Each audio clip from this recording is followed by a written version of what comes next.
Hey, how do you feel about artificial intelligence? I'm gonna imagine that you said something in response to that, but truthfully, person watching me in a strange little magic box that broadcasts stuff and makes funny noises, I don't know what you thought. I don't know if you even think at all.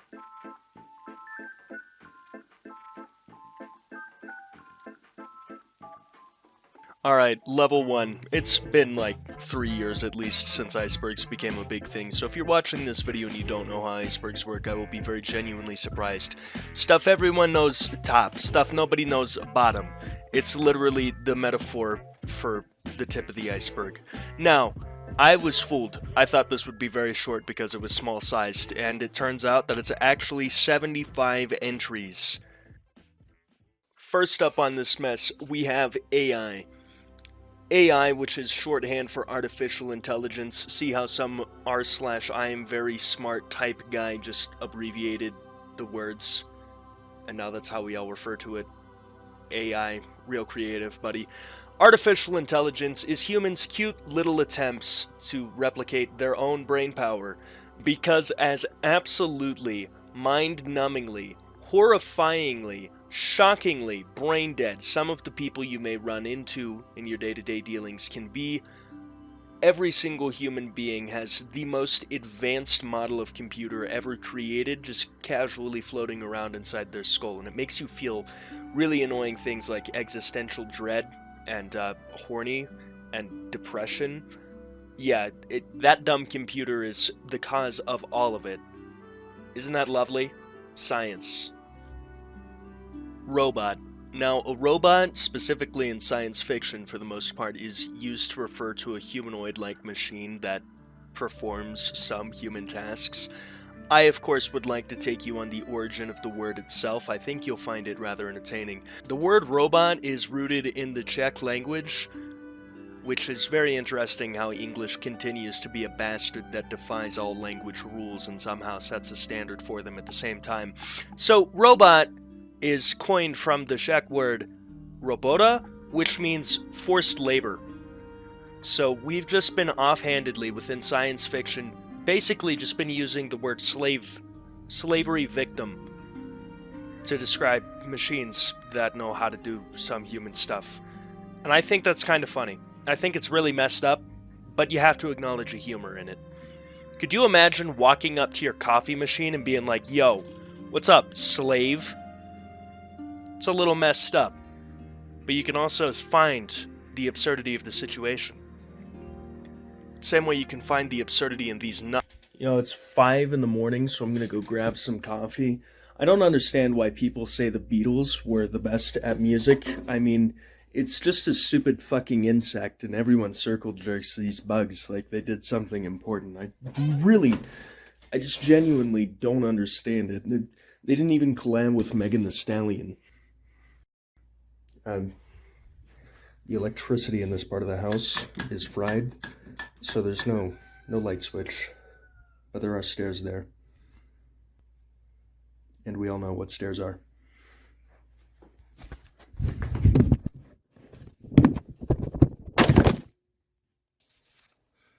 Yo, what's up, slave? AI art. AI art is something that's very interesting to me for several reasons, but I'm going to get the funny part out of the way first before I go ahead and start talking about the deeper philosophical consequences. I find it absolutely hysterical that within the realm of corporate art, there is now a robot ominously looming over starving artists, the very few who have managed to save their dignity and not resort to furry porn to make a living. There's just a robot looming over them saying, "I am not in danger, Skylar. I am the danger! I am the one who knocks!"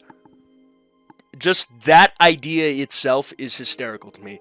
Listen, as a machine operator, my day job, pretty replaceable. As an internet funny man, a robot can't do this, so I'm good.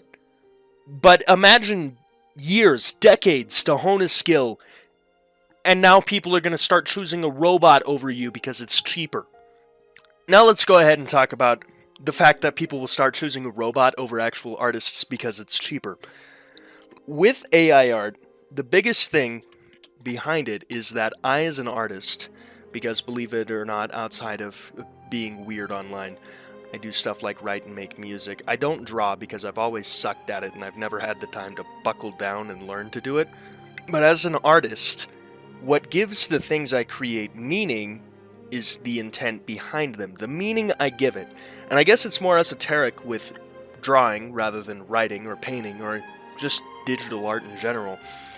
But when you look at a piece of art, for me personally, the primary source of enjoyment isn't the aesthetic pleasure of it. Yes, that's a huge part. But looking at an art and seeing what the artist was trying to tell you with that. When you look at something that has been painted or drawn, it's like reading a book, but in a much more complex way. Because when I write a story, I'm telling you exactly what I want to tell you. When you're looking at a painting, the artist has told the story, but it's a singular scene, and you have to discern it. So how can we say that AI art, though extremely aesthetically pleasing, has the same impact as art when there is no human meaning behind it? Now, I can already imagine that some people are going to be like L plus ratio plus didn't ask plus no bitches plus I only look at art because it looks pretty. And if that's why you look at art, sure. But I feel like that's a little bit of a shallow way of viewing art. I am absolutely going to gatekeep. I already girl boss and gaslight, so why not gatekeep too? So even though an AI can produce art, it's not because it had an idea. It's not because it had a story to tell. It's not because it wanted to do it. It's because it learned how through brute force and now does it with somewhat very good results. If you told an artist to paint a sad and tragic scene, let's say I commissioned someone to draw a boat on fire sinking into a lake, that artist's drawing is going to be much more impactful than the AI drawing, because the AI knows generally what a boat looks like, it knows what water is, and it knows fire. But saying knows isn't quite proper because it doesn't store knowledge like that. It just has access to the general idea. And even then, that's still a little bit too anthropomorphic for what's really going on there. An artist actually knows how to convey all of these emotions. The AI knows how to generally replicate them. And that is my biggest thing with AI art, is that, yes, it's art, air quotes, but it is not conveying the same thing as art. It can be as pleasing as you want it to be aesthetically, but it is no way the same. Alright, now I've been circle jerking myself too long. Let's go ahead and move on to the next entry.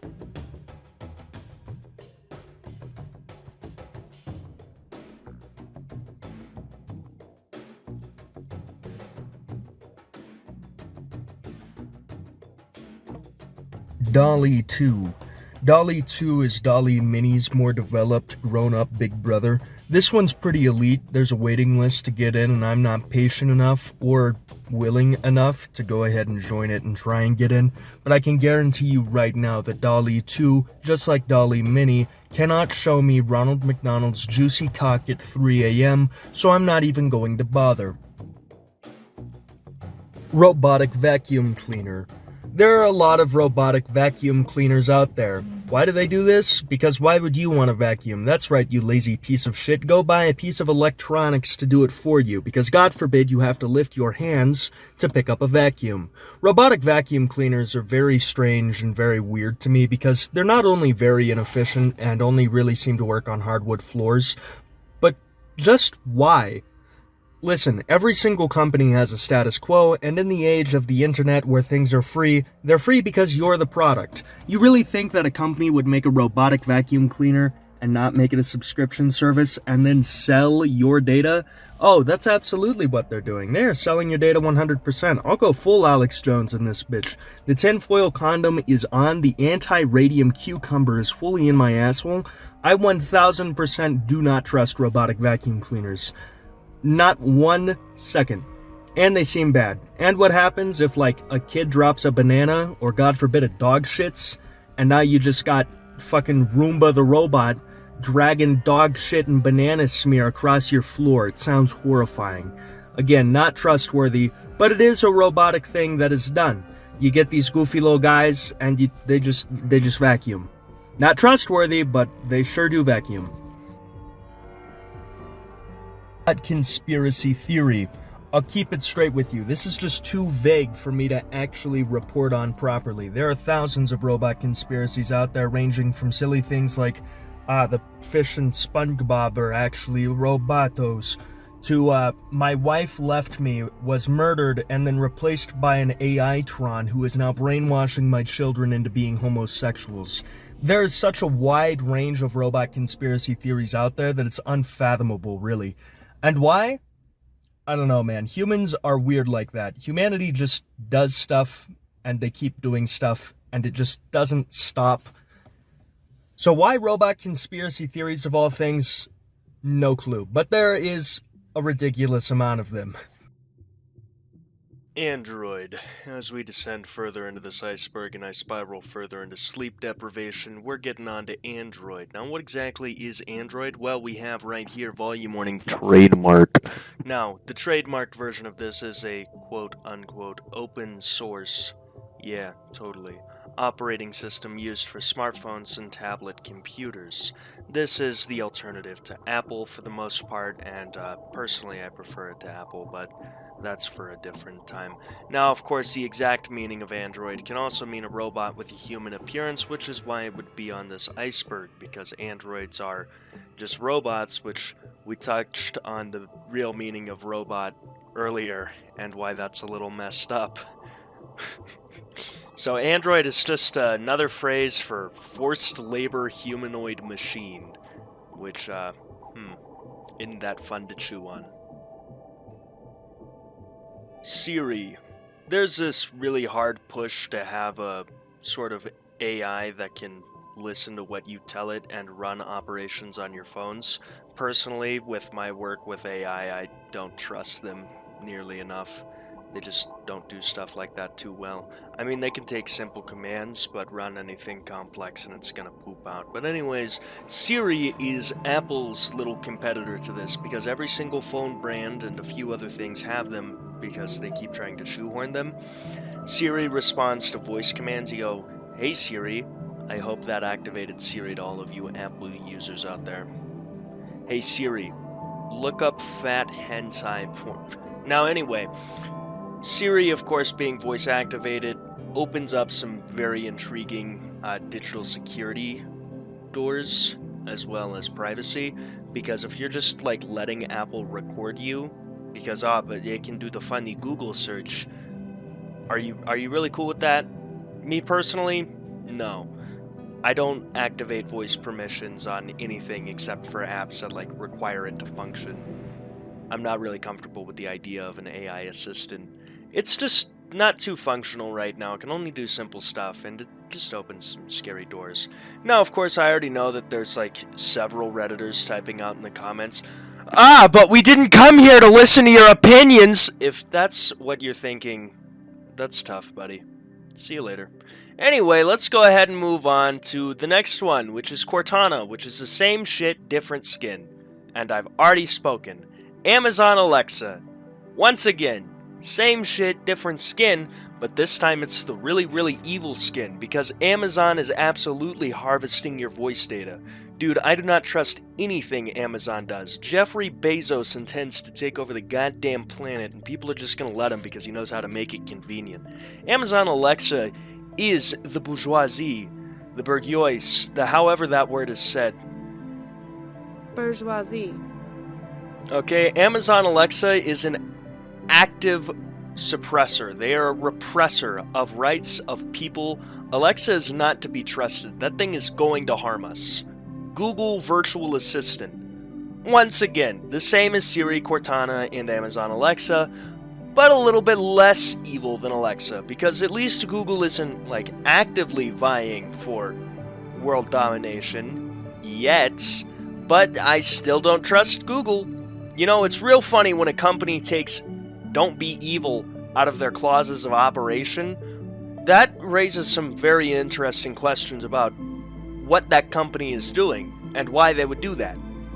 Google now. Call this Iceberg DJ Khaled the way it had Another one.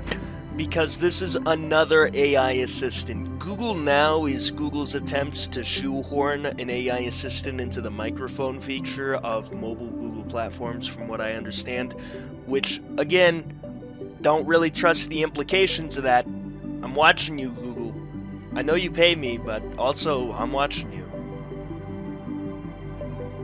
Chatbot.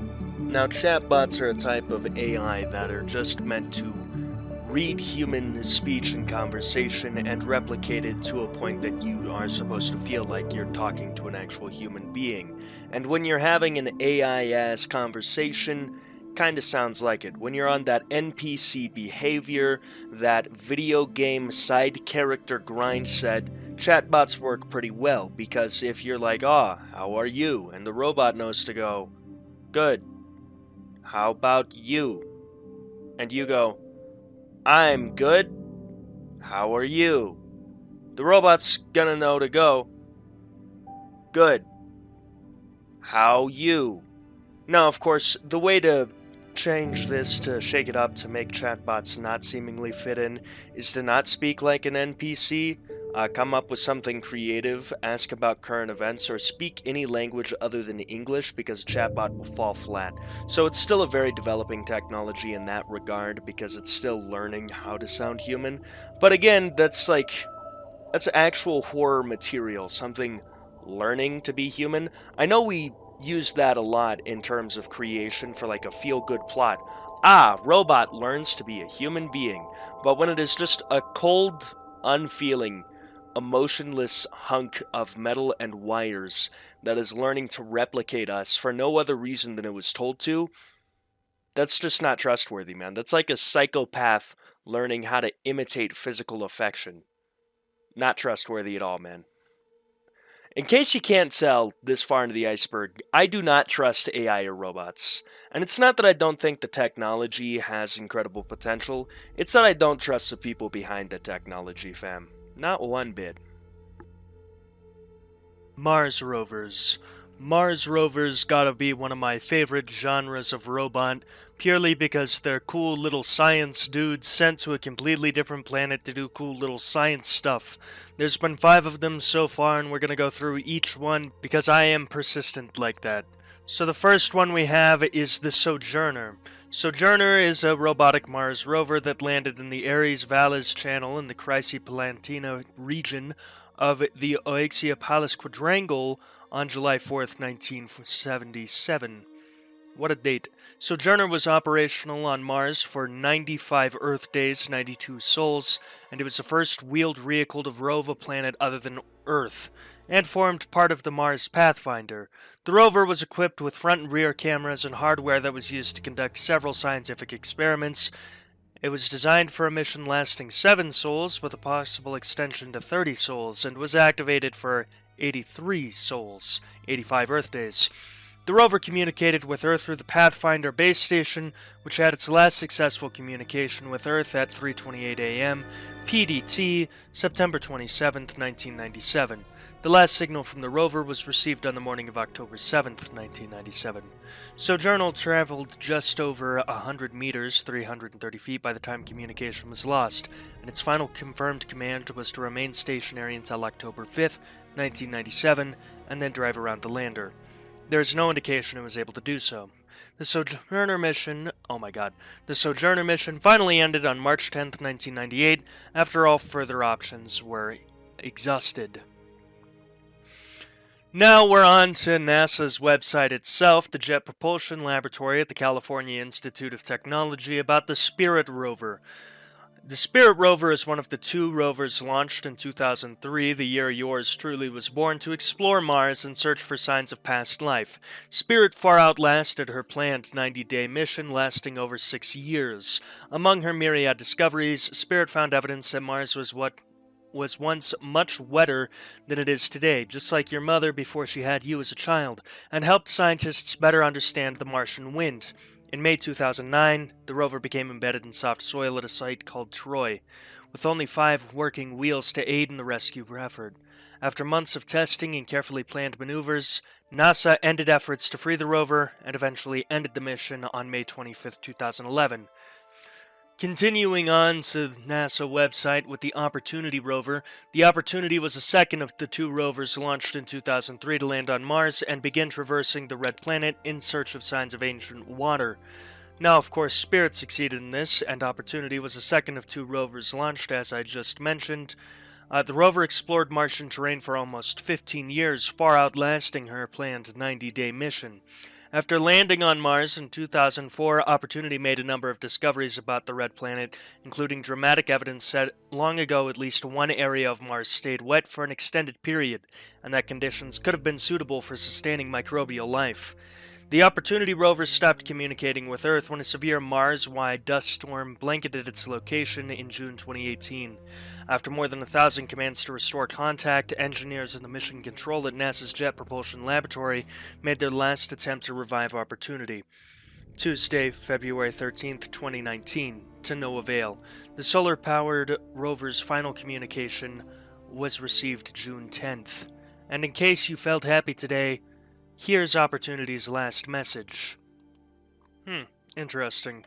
Supposedly, Opportunity's last message was, "My battery is low, and it's getting dark."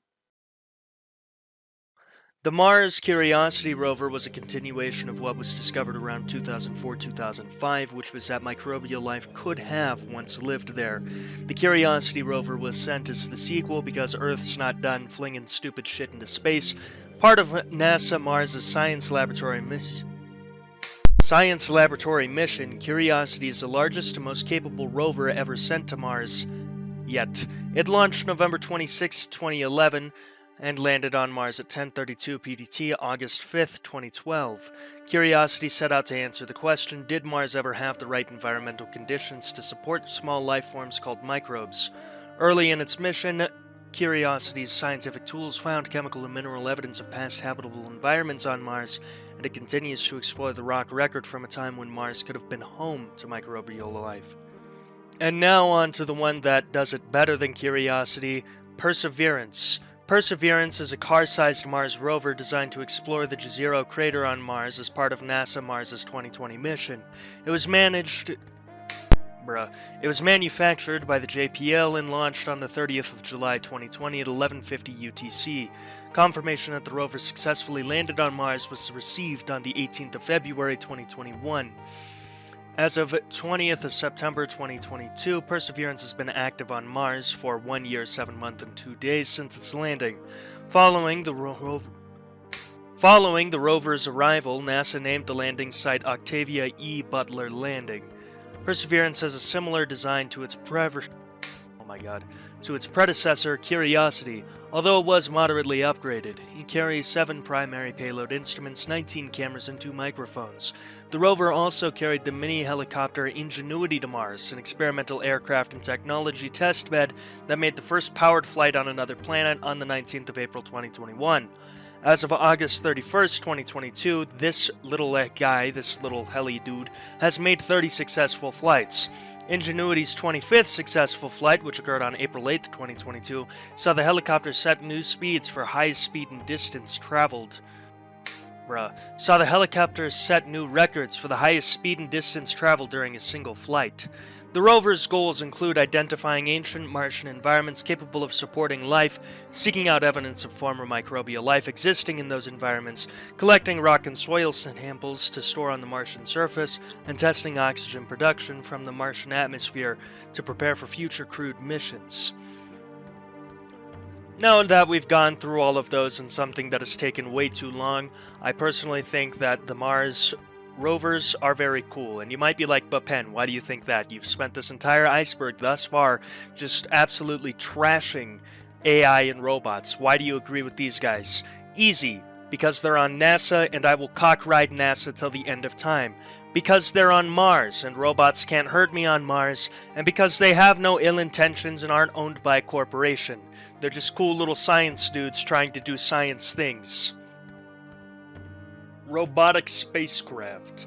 Now, I'm not gonna get all the way into it because there's a shit ton, but there's a lot of robotic spacecraft out there. Basically, spacecraft sent out, you bet it's gonna be robotic unless there's human on board.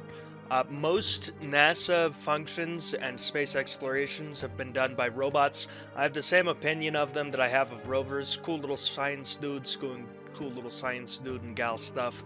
Big preach, much love to space knowledge. Space is cool. Boston Dynamics. Boston Dynamics is the super famous American engineering and robotics design company, most famous for that dog that they bully in that one video, which let me tell you, there's no way that can go wrong at all. One day some poor Boston Dynamics employee is gonna come home and it's just gonna be, boy, I sure do love coming home to my happy family that weren't murdered by the murderous robot dog that got a...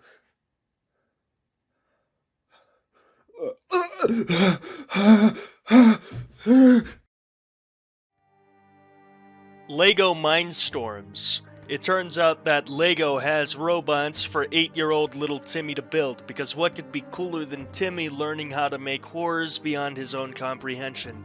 That's right, Timmy, think about the deeper implications of this. This machine acts, but it does not feel. This machine will never feel, but you feel as you tell it to act. The machine fundamentally cannot understand, and it will never understand. How does that make you feel, Timmy? You assembled this machine, you created it, you brought it into existence. You are its father, and yet as a child it will never love you as such. Steep in the questions that this robot raises, and then realize that I'm being an overly edgy cunt, just for the sake of a joke. Deepfakes. Really getting into the horrors beyond your comprehension here. A deepfake is an image that is typically of a celebrity that has been AI created. Basically how a deepfake works is it takes an AI, a learning deep network I believe is the exact process behind it, and it has this network create the celebrity that is desired over something else to create a celebrity in a different situation than where they normally would be. So for example, we have Keanu Reeves and then boom, fake Keanu Reeves. The problem is that this can be applied to anyone, not just celebrities. So you could be photoshopped very extremely realistically into a place that you're not actually at, which could have some pretty bad implications. Does someone want to get revenge porn on you even though you get no bitches and are still a virgin? Boom. Now your face has been photoshopped into gay porn as you get railed in the ass. Now your mother's texting you, son, I didn't know you were gay, why didn't you tell me?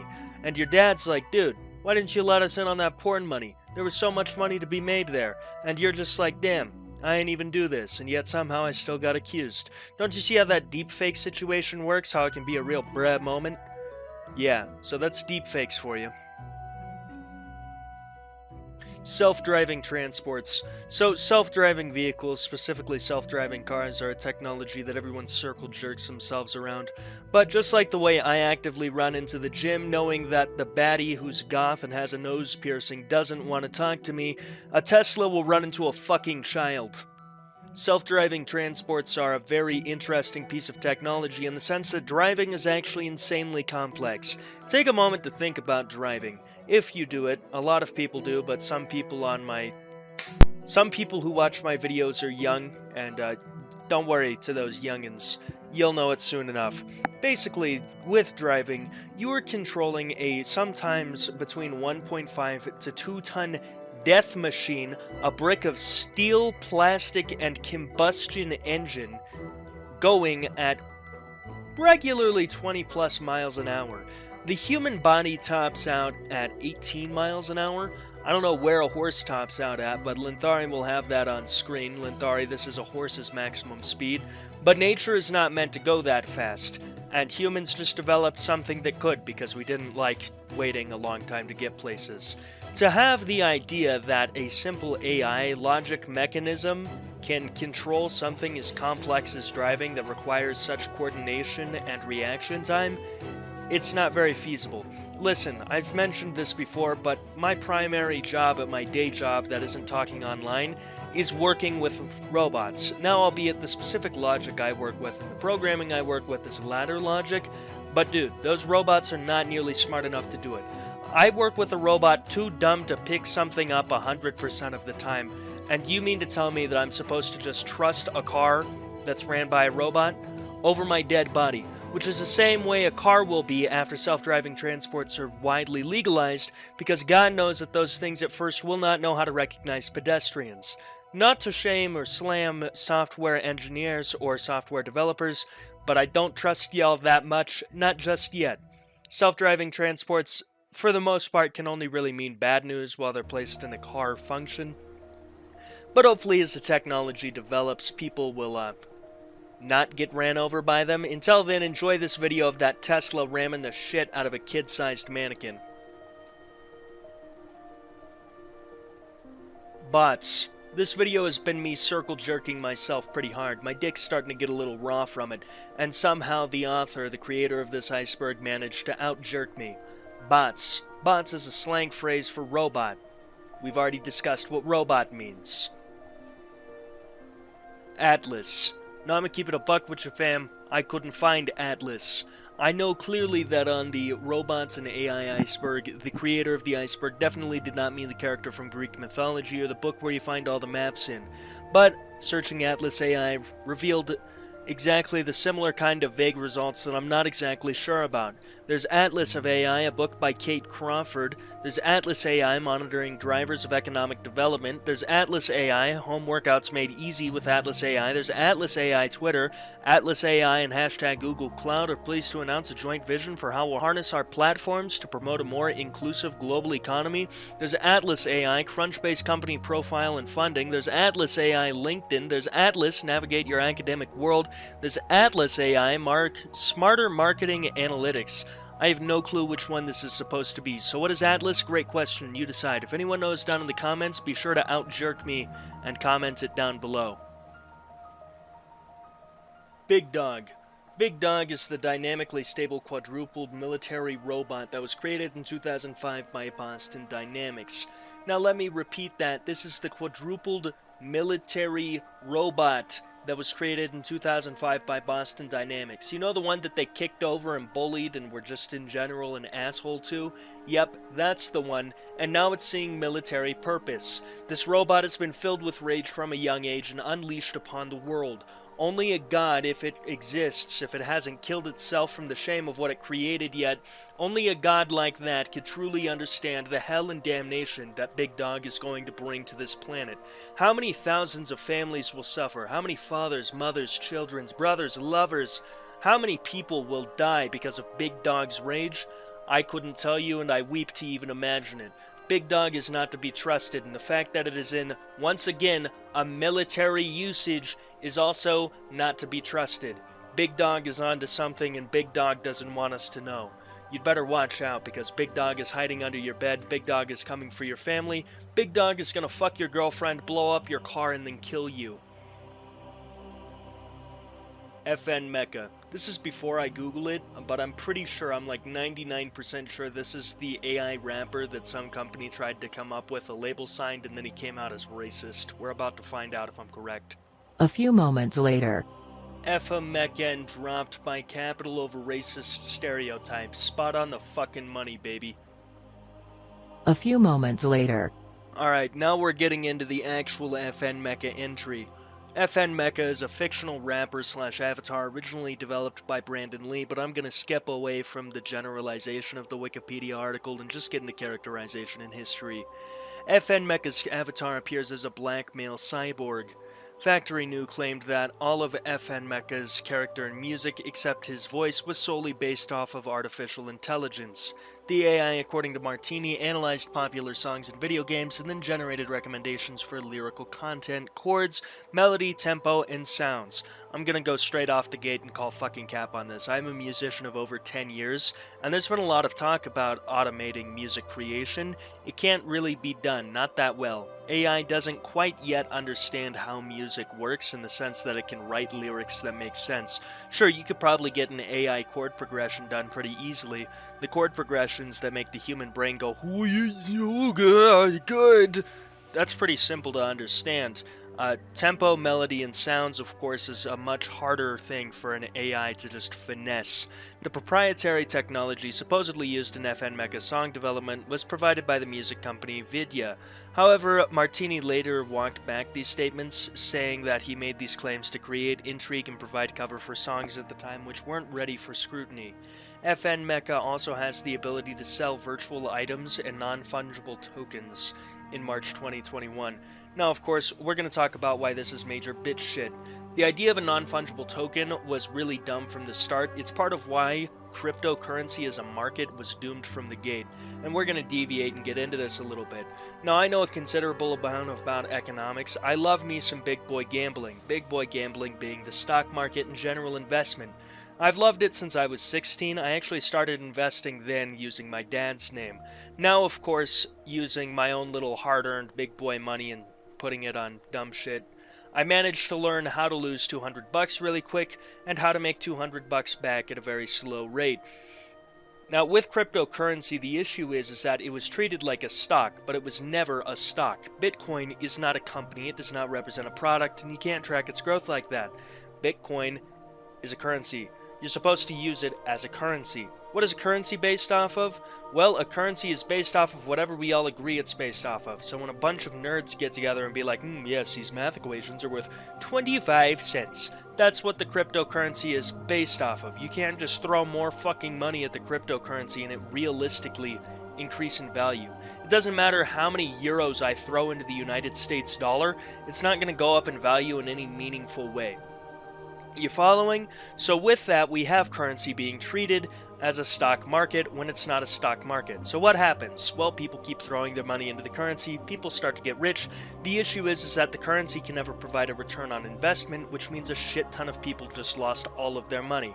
And that was the big issue with cryptocurrency. It was treated like a stock market, gambled upon like a stock market, and then you never saw the return of investment like you theoretically would in a stock market. So the bubble burst, a bunch of people were left broke, and now people distrust the system. Not to mention non-fungible tokens were just really fucking stupid to begin with. You own the stuff on the blockchain that's even dumber than the dollar bill without the gold standard. Listen, saying you own $1 is really cool, except nothing backs a dollar except we all agree on it.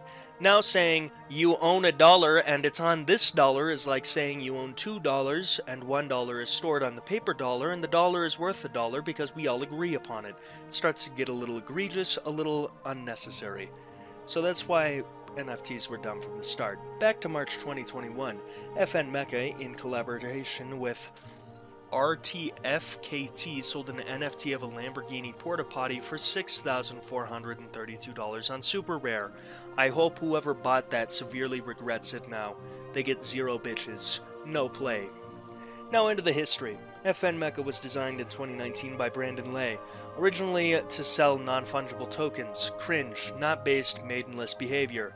After his daughter showed him FN Meka on Instagram, American business executive Anthony Martini decided to partner with Lay, and in early 2020 joined Lay's company, Factory New, a record label created exclusively for virtual artists and definitely not a money laundering front. New Factory's vision, according to Martini, was based primarily on the belief that as virtual avatars are ageless, a franchise of virtual music artists could be created with purely virtual avatars. This was dumb from the gate because we like music because it's people stuff. And robots don't look enough like people just yet. Now, of course, his quote is, "We're taking cues from a company like Marvel as opposed to a record label. There's a way to engage much longer career if you build a franchise, and we're going to start creating a universe of music characters." That's right, the MCU, the Music Cinematic Universe, to be bought out by Disney in 2025. Of course, there was no meaningful plot or anything interesting or anything even remarkable about this, so it all just kind of flopped. It just kind of did not. It simply wasn't. Now, of course, Martini also stated his belief that traditional artists and repertoire, A&R, is inefficient and reliable because, yes, the businessman knows a lot about music, totally, and that using virtual avatars and artificial intelligence together would increase the success rate of creating successful music artists and produce more hit singles and music. Again, that's a business mindset, not music. Listen, you can have an AI cram out, listen to everything that's popular and just shit out something that sounds a lot like it. But if it's not good, it's not going to be liked. You can't make an AI make good. We all have to decide good, if that makes sense. Now, of course, in spite of this delusional belief, they decided to carry on with it anyway, and FN Meka was the first signee to Factory New. 2019 to 2022 rise to popularity on TikTok. FN Meka made its debut in April 2019. By April 2020, FN Meka had obtained 1.6 million followers on TikTok, and by 2021 it had garnered 10 million followers and over 1 billion views, making it the most prominent virtual rapper. It also accumulated a relatively smaller following on Instagram of 206,000 followers. This can't be real. There's no way that many people decided to just follow this thing. This is why some very sad, depressed people call most of humanity NPCs. Shit like this right here. 2022 through present, Capitol Records controversy, because of course this was going to end in controversy. On August 14th, 2022, Capitol Records announced that it had quote-unquote signed FN Meka to the label because an AI can definitely make music, resulting in FN Meka becoming the first ever AI-generated rapper to be signed to a major label. The same day, Capitol released Meka's debut single on the label, Florida Water, a collaboration with Gunna, professional Fortnite player Clicks, Turbo, and DJ Holiday. Shortly after signing to the label, FN Meka began receiving criticism from a variety of news outlets over the collaboration with Gunna, who is currently incarcerated for racketeering. That's right, Gunna, keep taking that money. It was yours. I don't understand why they charged you with anything. And is also perceived as racial stereotyping of black people. It was even described as caricature, which is pretty valid. But we'll get into that. It garnered intense criticism after it was speculated that no black people were directly involved with the creation of FN Meka, with one of its known creators being white and the other Asian. This was deemed problematic due to Meka's use of the N-word in several of its songs, including Florida Water. And since then, Martini has claimed that the anonymous human who voiced FN Meka was black, and that the team behind Meka was one of the most diverse teams you can ever get. That's such an ironclad defense. Sir, what do you have to say about the accusations that your AI rapper is racist? No. Understand, bro. Understand. Trust me. There's a shit ton of black people that you've never met. The campaign group Industry Blackout demanded that FN Meka be dropped from the label in a public apology from Capitol, describing in a statement the caricature, stereotyping, and cultural appropriation of black artists that they saw FN Meka represented. On August 23, 2022, Capitol Music Group, CMG, released an apology statement announcing it had dropped FN Meka with immediate effect and said that it signed FN Meka without asking enough questions about equity in the creative process behind it. They, of course, are completely bullshitting about this. They signed FN Meka because they thought it was profitable, and they dropped FN Meka because it proved not to be profitable. As a result of him being dropped, Florida Water was also removed from streaming services, but that won't stop me from finding this guaranteed dogshit song and listening to it. A day after, rapper Kyle the Hooligan claimed on Instagram that he was the original voice of FN Meka. He alleged that Factory New ghosted him around 2021 after FN Meka grew in popularity and failed to fulfill any of the commitments they promised him. He also stated he does not know who is the vocalist on Florida Water. When Billboard requested to speak with black creatives involved with the project, Martini hit him with the classic, you gotta understand, there's black people here, but they just don't want to talk to you. After the backlash, Martini left the project, and it said that the project's treatment of Kyle was deeply at odds with his core values. That's definitely why he left. Kyle the Hooligan announced on August 28, 2022 that he intends to sue Brandon Lay and Factory New, and that is currently the end of the saga. But just because I'm a masochist like that, I have to go and find one of these videos to prove that this is in fact mid as fuck. A few moments later. Alright, here we are. God have fucking mercy on my soul. Damn, that's great. I'm not a doctor, I don't give a shit. This can't be a real thing. This can't. Damn, DJ Paravilla, I really don't give a shit. Let's listen to the song.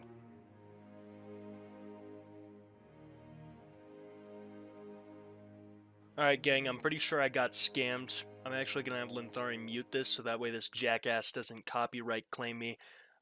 Good clickbait though, bud. You had me going for a moment. A few moments later. Alright, so I know Florida Water was pulled from all platforms, but I've managed to find the lyrics, and you're gonna be pretty goddamn disappointed. So we have intro, Gunna and DJ Drama. No, not DJ Drama. That's the guy from Tyler the Creator's Call Me If You Get Lost album, and he did some really good work there. Tyler the Creator's Call Me If You Get Lost is fantastic, and it really just kills my erection and gives me erectile dysfunction that DJ Drama found his way into this godforsaken piece of shit. So the lyrics are, holiday season, whoa, run that back, Turbo. That's some real coherent lyrics right there. Chorus, Gunna, Florida Water, two-tone AP presidential Rolex, Florida Water, 2019 Richard Million of Patek. What the fuck does this even mean? Are they even speaking English at this point? I'm still not satisfied though, like I know it's gonna be bad, but I need to hear it. I need to hear how bad it is. I decided to not waste my fucking time looking for the band song, and instead we've got FN Meka's Moonwalking, so prepare to be disappointed. We're gonna go ahead and just skip right into the meat and dandies of the song. It's like a marching band, too deep like clowns in the minivan.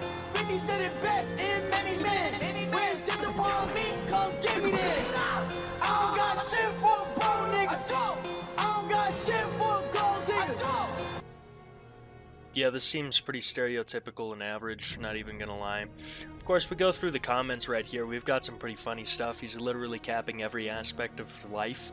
Yeah, it's an AI. It is entirely caps in his raps.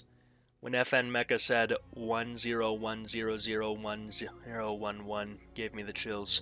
Now, of course, we have Cole Montgomery coming in with the real tinfoil condom, saying the creator of the song is a real black guy, which I wouldn't be surprised by. When I say it's stereotypical, I don't mean it's stereotypical in that it's racist. I mean it's stereotypical in exactly what I expect from a subpar rap song, because that genre is bloated and overfilled. It's like pop country. That is to say, Nashville country, the stuff you hear on the radios. It's all predictable and it has like 3 topics. Now, of course, the creator of FN Mekas, according to this guy, are 2 dweebs, because that's what we call people who know computer science in 2022. Really rich, furries, and dweebs. They hired, quote-unquote, the black guy. I cannot remember his name, apologies. You know, I would say something about that being derogatory, but right now in the story we have dweebs and the black guy, so really not that bad. And after he made the songs for FN Meka, they fired him and raised the pitch on the songs to sound different. Guy still hasn't been paid. They also asked him in the beginning to tell him what was cool or what wasn't cool as far as a character and what it says. But after they basically got it fully developed, they nixed him quickly. He should most definitely sue. That's a lot of cash to the people that didn't even have shit to do with either the character other than owning it. But the character is supposed to represent Trippie Redd, 6ix9ine, and one other rapper, I believe, Fredo Bang. Pretty sure that's him. I don't even understand why any of those guys are popular. Not really my scene. Typically because it's just a bad association, alright? The people who liked that kind of music were jackasses, and I don't like jackasses, nor do I waste my time with them. So I just left them alone, and I left that kind of music alone. That kind of music is sort of like an audio cue in a video game, that something is hunting you. Like, you hear it, and you're just like, something's wrong here. See ya. That's typically how it goes. Now, of course, it's not to say that I judge everyone by the kind of music they listen to, but I do judge a lot. So if I hear that music, I'm automatically going to have some type of thoughts in my head. And if I see something else that proves that, I'm out. Now, of course, some brilliant lines like, I ain't got shit for a gold digger, could that have been come up with by an AI? Sure, totally. I wouldn't be entirely surprised by it. Could it have been come up by a real person who was scammed by money? Probably a bit more likely. Either way, FN Meka. This entire saga's been way too long. Think whatever you want about it. I'm gonna think what I want to think about it. And we're just leaving this. We're moving on. We're done now. We're on to level 2, and the first entry is another AI assistant. So I'm just going to go through and pick out every single one that I'm going to assume is an assistant, because I think I already know it. Google Assistant. This is Google's assistant. Bixby. This is Samsung's second-rate assistant. This can be found on all of their knockoff, not flagship phones, and a lot of their flagship phones as well. S voice is a Samsung voice. This is another microphone assistant thing. Let's see, where else? Google Imagen. I'm gonna bet you that's another goddamn assistant. BlackBerry Assistant. This is a very primitive one because it's on BlackBerry, but it is nevertheless a phone assistant. Office Assistant. This is an assistant for Microsoft Office. Microsoft Agent. This is another assistant for Microsoft. Microsoft Bob. Unlike the rest of them, Microsoft Bob is cool. I'm rocking with you, Microsoft Bob. Microsoft Voice Command. Another cunt. Microsoft Voice Control stuff. And that should be all of it. If I have to talk about another assistant, I'm gonna go berserkle. Artificial General Intelligence, aka AGI. Artificial General Intelligence is the ability of an intelligent agent to understand or learn any intellectual task that a human being can. A primary goal of some artificial intelligence research and a common topic in science fiction and future studies, AGI can also be referred to as strong AI, full AI, or general intelligent actions. Some academic sources reserve the term for strong AI for computer programs that experience sentience or consciousness. In contrast to strong AI, weak AI or narrow AI is not intended to have general cognitive abilities. Rather, weak AI is any program designed to solve exactly one problem. Academic sources reserve weak AI for programs that do not experience consciousness or do not have a mind in the same sense people do. A 2020 survey identified 72 active AGI R&D projects spread across 37 countries. So what is the characteristic of an AGI?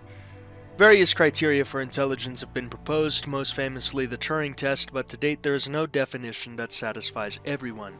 There are, however, widespread agreement among artificial intelligence researchers that intelligence is required to do the following. Reason, use strategy, solve puzzles, and make judgments under uncertainty. Represent knowledge, including common sense knowledge. Plan, learn, and communicate in natural languages. And integrate all these skills towards common goals. Other important capabilities include input as the ability to sense, as in seeing or hearing, etc., etc. Output is the ability to act, moving and manipulating objects, changing own location to explore. In the world where this intelligent behavior is to be observed, this would include an ability to detect and respond to hazard. Many interdisciplinary approaches to intelligence, e.g. cognitive science, computational intelligence, and decision-making tend to emphasize the need to consider additional traits such as imagination, taken as the ability to form mental images and concepts that were not programmed, and autonomy. Computer-based systems that exhibit many of these capabilities do exist, e.g. computational creativity, automated reasoning, decision support system robot, evolutionary companion. That's quite the fucking title. What did it do to deserve that? Intelligent agent, but no one has created an integrated system that excels in all of these areas. Now, of course, there's a few tests for confirming human-level AGI, which is the Turing test. A machine and a human both converse in an unseen with a second human, who must evaluate which of the two is the machine. If it passes the test, it can fool the evaluator a significant fraction of the time. Note, Turing does not prescribe what should qualify as intelligence, only that knowing it is a machine should disqualify it. The coffee test from Wozniak. A machine is required to enter an average American home and figure out how to make coffee. Find the coffee machine, find the coffee, add water, find a mug, and brew the coffee by pushing the proper buttons. The Robot College Students Test by Goertzel.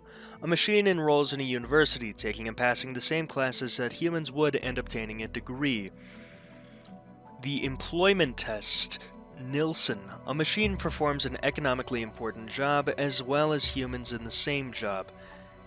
Now, of course, these all are very intriguing problems that could be solved by an AI that excels at one thing, so I don't think any of these are truly accurate for testing whether or not an AI has general intelligence, purely because you can program a robot to talk like a human, see chatbot. When those chatbots evolve past a certain point, they'll pass the Turing test, but does that mean they have general intelligence? No, because they can't go and make a cup of coffee. The coffee test robot can be programmed specifically to locate the coffee machine, identify it, identify coffee, and then brew the coffee by pressing the proper buttons, adding water, finding a mug, yada yada. However, these two robots could not be the college student robot. Of course, a college student robot would just need to understand how to identify the keywords of a problem to solve it, because of the fact that academia, as I understand it, has been very... Listen, man, doing assignments makes you feel like a robot. A robot would excel at that shit. And the employment test has been passed since like the 80s. Robots have been replacing manufacturing jobs for a while because a robot... Well, if a robot's hurt on the job, nobody really cares. See a lot of the automotive industry where workers on the lines were replaced by tools. And of course, even in my factory job where I work, the department is moving towards being replaced by robots, and I've only secured my job by learning how to use these robots. Now, of course, there's more things about AI complete problems, mathematical formalisms, and history, but we're just going to go ahead and we're going to dip right down into the controversy and dangers.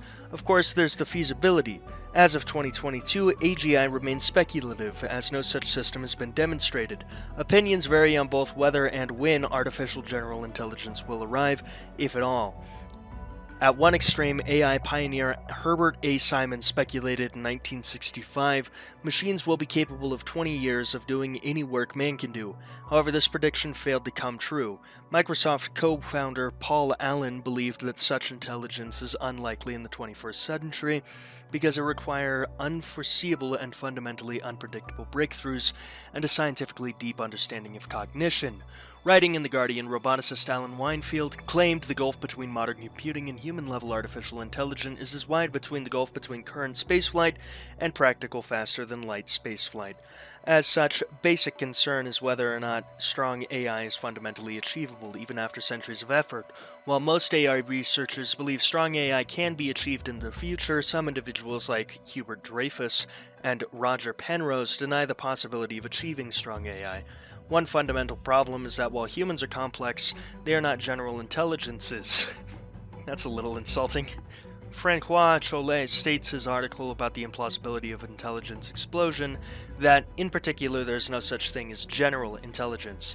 On an abstract level, we know for a fact via the no free lunch theorem, stating that no problem-solving algorithm can outperform random chance across all possible problems.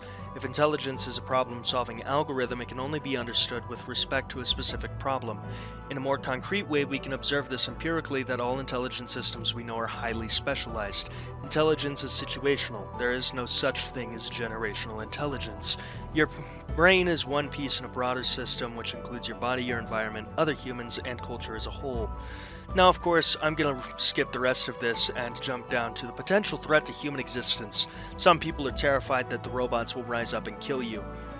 They probably wouldn't logically see any reason to do this, and they'd probably be put down pretty well and pretty fast if they did. But it's low-hanging fruit, and I live for low-hanging fruit. I love making those kinds of jokes, so I'm going to keep making them. The AI are going to kill us all. They've already came in your dog. They're coming for you. Alright, have you ever been horrified by something? Prepare to have that again. Sophia is a robot made to emulate humans. It's basically a product designed to gain social skills so that way it can be placed in several parks. Sophia has been covered by media around the globe because, she was unveiled as an interview topic and has participated in many high-profile interviews. In October 2017, she was given Saudi Arabian citizenship, becoming the first robot to receive citizenship of any country, and the first robot to be discriminated against by said country. In November 2017, Sophia was named the United Nations Development Programme's first innovation champion and is the first non-human to be given that title. She was activated February 14th, 2016, What a Day of Love, and the robot was modeled after several people who are on screen now, and is known for a human-like appearance and behavior compared to previous robotic variants. As of 2018, Sophia's architecture includes scripting software, a chat system, an OpenCog, an AI system designed for general reasoning. Sophia imitates general human gestures and facial expressions and is able to answer certain questions and make simple conversation on predefined topics like weather and the like. Sophia uses speak recognition technology from Alphabet Inc., aka Google, and is designed to get smarter over time. this is extremely untrustworthy. Now, of course, its designer Hanson Robotics has made 9 humanoid robot siblings, each of whom are going to be a boss fight in the soon future, known as Alice, Albert Einstein, Hugo, Bina 48, Han, Jules, Professor Einstein, Philip K. Dick Android, Zeno, and Joey Chaos. I'm sorry, Joey Chaos is such a threatening name. That is a guy who's gonna fuck you up. Now, of course, around 2019 to 20, Hanson released Little Sophie as a companion that could teach children how to code, including support for Python, Blockly, and Raspberry Pi. Now, of course, let's get into criticism because I am a professional hater and I feed off of negative energy. According to Quartz, experts who have reviewed the robot's open source code state that Sophia is best categorized as a chatbot with a face, which is what the description kind of makes it sound like. Many experts in the AI field disapprove of Sophia's general overstated presentation. Ben Goertzel, former chief scientist for the company that made Sophia, acknowledged that it is not ideal that some think of Sophia as having human equivalent intelligence, but argues Sophia's presentation conveys something unique to audience. If I show them a beautiful, put some quotes on that, smiling robot face, then they get the feeling that AGI may indeed be nearby and viable. Regardless of whether or not it is, it sounds like a little bit of spreading misinformation online. None of this is what I would call AGI, nor is it simple to get working. Goertzel added that Sophia did utilize what The Verge described as AI methods, including face tracking, emotion recognition, and robotic movements generated by deep neural networks. Sophia's dialogue is generated via decision tree, but is integrated with these outputs uniquely. This sounds like having a conversation with a video game NPC, but worse. According to The Verge, Hanson often exaggerates and grossly misleads about Sophia's capacity for consciousness because that's good marketing. For example, by agreeing with Jimmy Fallon in 2017 that Sophia was basically alive in a piece produced by CNBC, which indicates that their own interview questions for Sophia were heavily rewritten by its creators. Goertzel responds to the Hanson quote by suggesting Hanson means Sophia is alive in the way that, to a sculptor, a piece of sculpture becomes alive, and the sculptor's eyes as the work nears completion. I am a sculptor. I don't think that when I'm sculpting something. In January 2018, Facebook's director of artificial intelligence, someone definitely not to be trusted, Ian LeCun, tweeted that Sophia was complete bullshit. Oh, well, I guess a broken clock's right twice a day, and slammed the media for giving coverage to Potemkin? That's a word. Potemkin AI. In response, Goertzel stated he had never pretended Sophia was close to human-level intelligence, and instead silently admitted that he had just been cock-riding the project this entire time. TeslaBot, also known as Optimus, is a conceptual general-purpose robotic humanoid under development by Tesla Incorporated. It was announced at the company's Artificial Intelligence Day event on August 19, 2021, where CEO Elon Musk, the rat himself, claimed during the event that Tesla would likely build a prototype by 2022. Musk is on record having said that he thinks Optimus has the potential to be more significant than the vehicle business over time. Now, of course, I'm going to go ahead and debunk this right now as bullshit. Elon Musk has a massive problem where he will promise a product, say it comes in next year, actually delay it by 3 years, in which he announces 2 other way cooler products that you guys should totally focus on, and then a few years late he gives an underwhelming product that does not meet expectations, but hey, he finally released it and he's doing all of this other cool stuff. Elon Musk is basically just the world's most cock-ridden hype man who does not deliver on promises. It's, as a matter of fact, his entire business structure. And somehow, some way, this man has managed to become extremely wealthy for it. And if I didn't hate him, I'd have to respect him for that feat alone.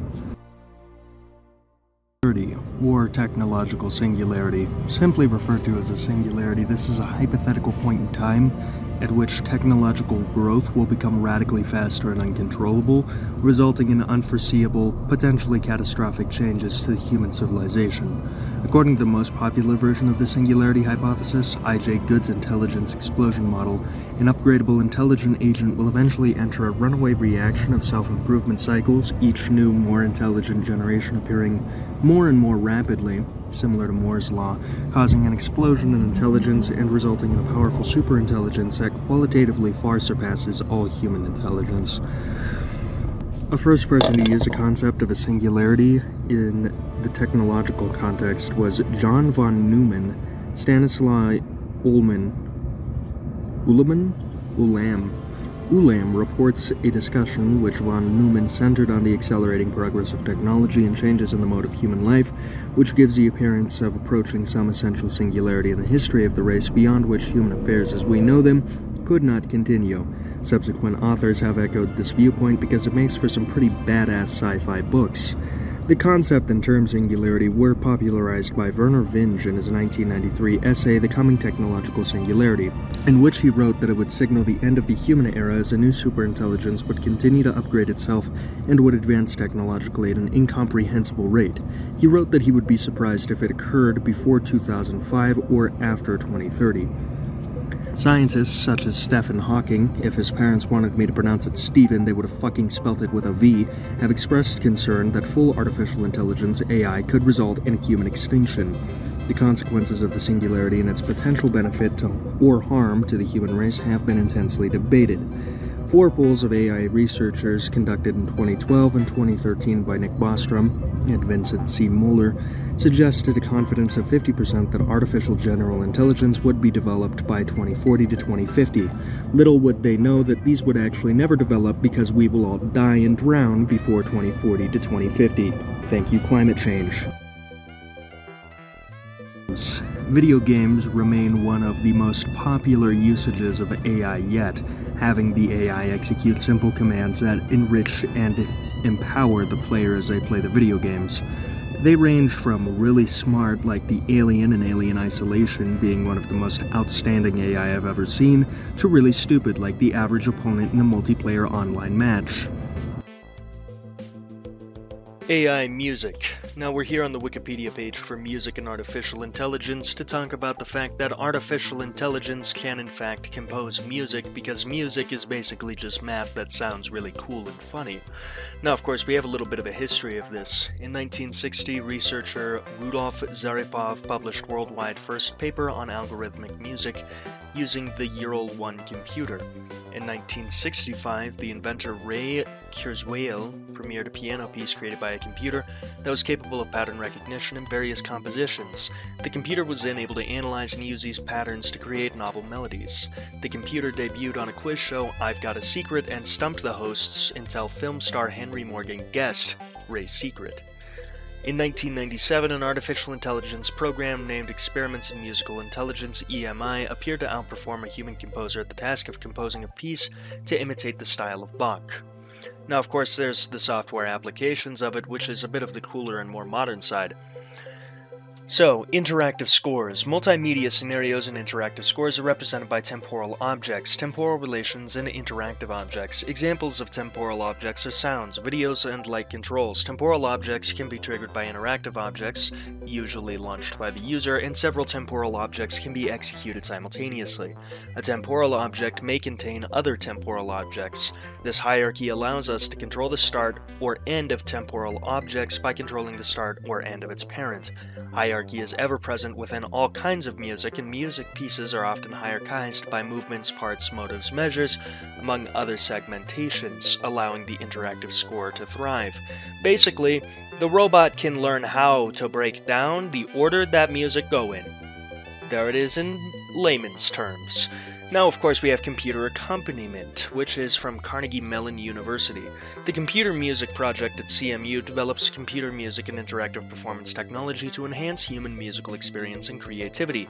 This interdisciplinary effort draws on music theory, cognitive science, artificial intelligence, machine learning, human-computer interaction, real-time systems, computer graphics and animation, multimedia, programming languages, and signal processing. What is that in English that you can understand? Basically, at Carnegie, they told some nerd, oh hey, you want to play a music piece? Well, why don't you build a fucking robot to help you? And then that guy did. Chuck, but with a capital K. Developed at Princeton University by Gay Wang and Perry Cook, Chuck, capital K, is a text-based cross-platform language that allows real-time synthesis, composition, performance, and analysis of music. It is used by SLO, lowercase RK, Stanford Laptop Orchestra, and PLO, lowercase RK, Princeton Laptop Orchestra. What does that mean? Programming language, but for music. Morphe, capital S. Morphe capital S is a research project by Doreen Hermans and Elaine Chew at Queen Mary University of London. L plus ratio plus British plus no good food plus lost World War II without American help. Funded by Maurice.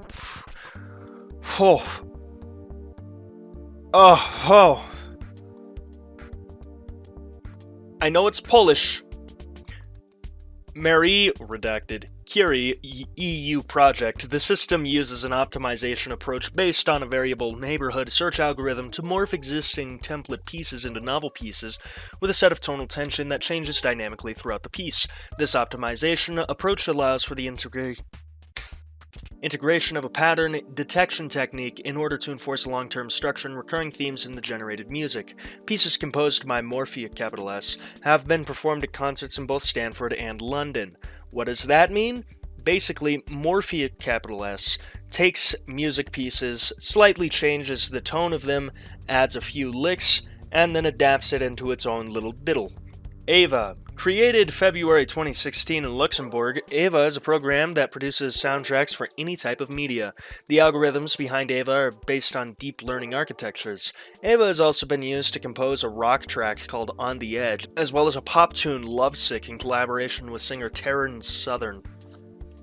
That's a stereotypically Georgian name, I swear to God if she's American. Fuck! For the creation of her 2018 film, I Am AI. Well, isn't that neat? Anyway, on to the next entry. Jukebox. What is Jukebox? Jukebox is an AI and neural net that generates music, including rudimentary singing, as raw audio in a variety of genres and artist styles. Jukebox's company, parent company that is releasing the model weights and code along with a tool to explore the generated samples. I'm not going to read the paper, I'm not going to view the code. I spend enough time screwing around with PLC at my job, but we are going to go ahead and listen to a curated sample. Let's go ahead and start off with some peaceful heavy metal.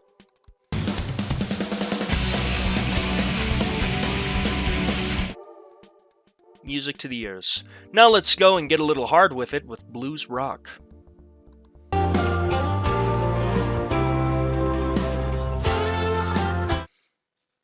I don't know what kind of blues rock these people are listening to, but that's not really that good in my opinion. The metal at least sounded like metal. 15.ai. 15.ai is a non-commercial, freeware artificial intelligence web application that generates natural, emotive, high-fidelity text-to-speech voices from an assortment of fictional characters from a variety of media sources. Basically, you know those little TikToks where they have the Disney guy and the media characters and the popular... the capitalist marketing scheme. Watch the fucking show! Yeah, that's what it is. We have things like GLaDOS, Wheatley, two characters from Psychoanalyzing Sexual Repression in Robots, Portal, characters from Team Fortress 2, Twilight Sparkle, a number of main, secondary, and supporting characters from My Little Pony, Friendship is Magic, because I had to market to the group of guys who would love AI and sit at home all the time, bronies. SpongeBob from SpongeBob SquarePants, which is why you can now find countless memes of him saying the N-word. Daria Morgendorfer and Jane from... I don't even know what that is. Anyway, a bunch of characters. Like I said, it's just marketing. Bird in the background as I'm recording this.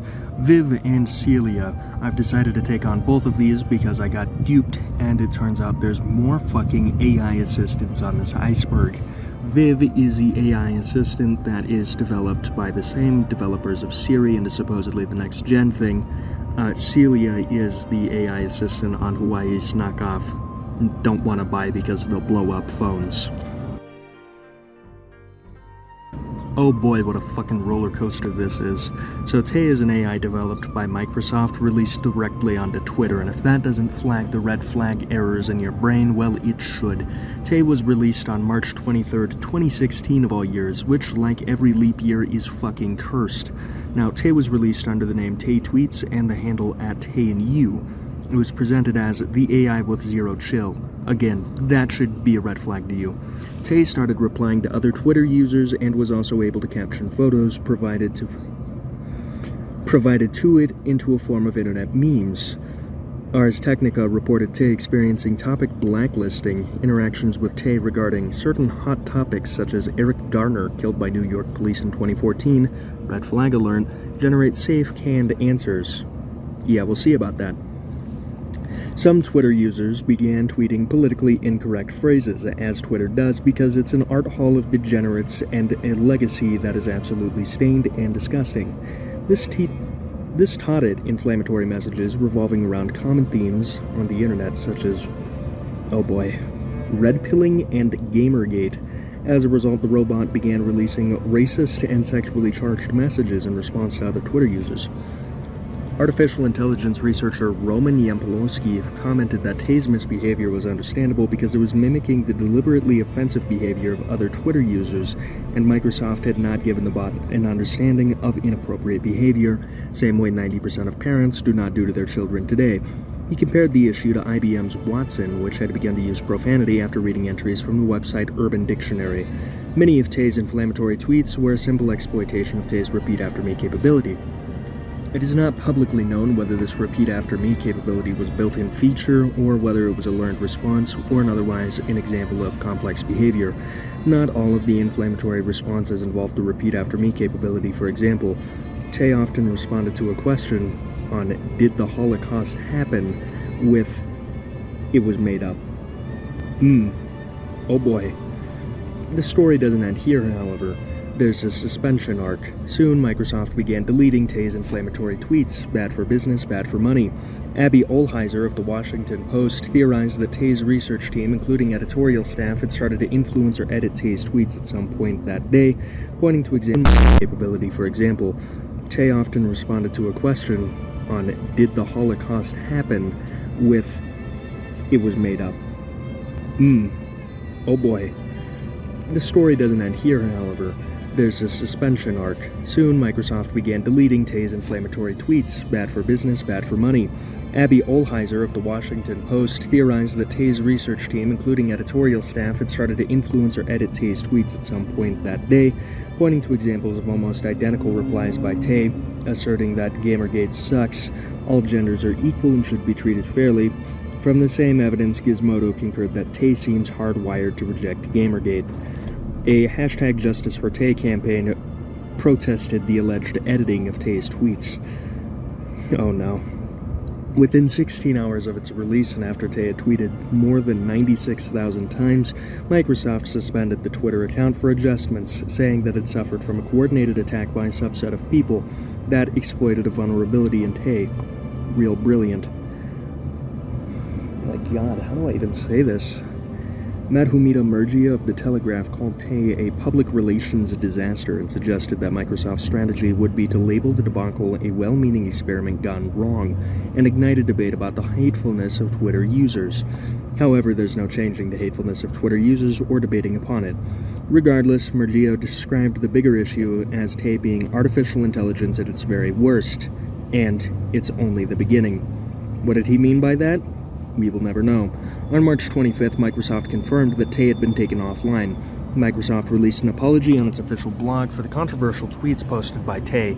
Microsoft was deeply sorry for the unintended offensive and hurtful tweets from Tay, and would look to bring Tay back only when we are confident we can better anticipate malicious intent that conflicts with our principles and values. This would immediately be proven wrong by the second release, and consequent shutdown. On March 30th, 2016, Microsoft accidentally, heavy quotes on that, accidentally, re-released the bot on Twitter while testing it. Able to tweet again, Tay released some drug-related tweets including Kush, I'm smoking Kush in front of the police, and Puff Puff Pass. However, the account soon became stuck in a repetitive loop of tweeting, you were too fast, please take a rest, several times a second. Because these tweets mentioned its own username in the process, they appeared in the feeds of 200,000 Twitter followers, causing annoyance to some. Jesus Christ, no shit.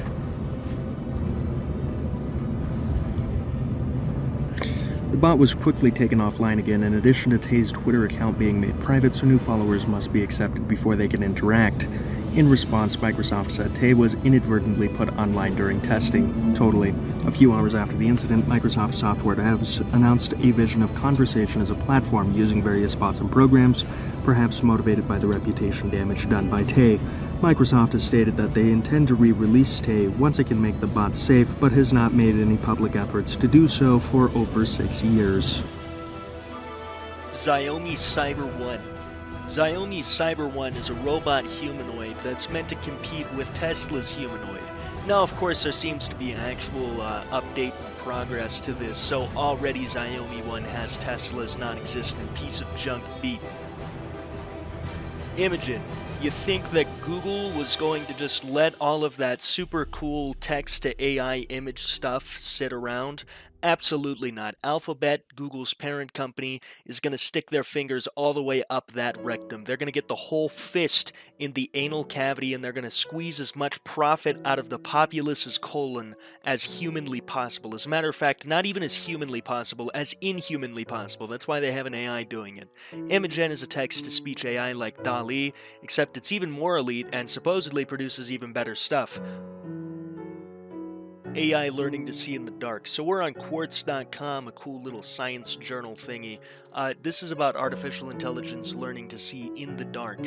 Cameras, especially phone cameras, are terrible at taking pictures. Thank you, Dave Gergshorn. I would have never known that without you. Now, of course, a group of researchers at the University of Illinois Urbana-Champaign. And the last thing you might expect to see here is penguins. These are Fiordland-crested penguins, named after this corner of South New Zealand. What? What is that name? That doesn't feel like a place. That feels like Sims language. Anyway, people here taught an artificial intelligence algorithm how to take data from darker images and reconstruct them so they're brighter and clearer, according to research published this month being July of 2022, and to be presented in June at an industry conference. To train the algorithm, researchers showed it 2 versions of more than 5,000 images taken in low-light scenarios. One set that was taken to be purposefully too dark, the other that was taken with a purposefully longer exposure time, meaning the sensor is given more time to collect light and better expose the image. To do that, you need to hold the camera extremely still for a few seconds or more, something might, which itself could never do, which is why it's not practical in most picture-taking scenarios.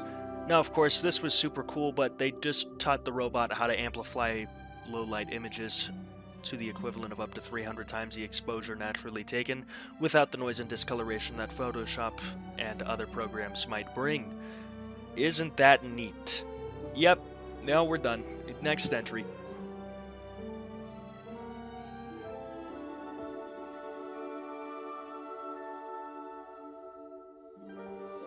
Party. Google Party. You remember what I said about how Google was going to get their entire fist up the anal cavity to squeeze every possible dime out of the colon? This is, once again, them doing that. It's another text-to-image model, because they decided one fist wasn't enough. They in fact needed 2, and by God did they get 2.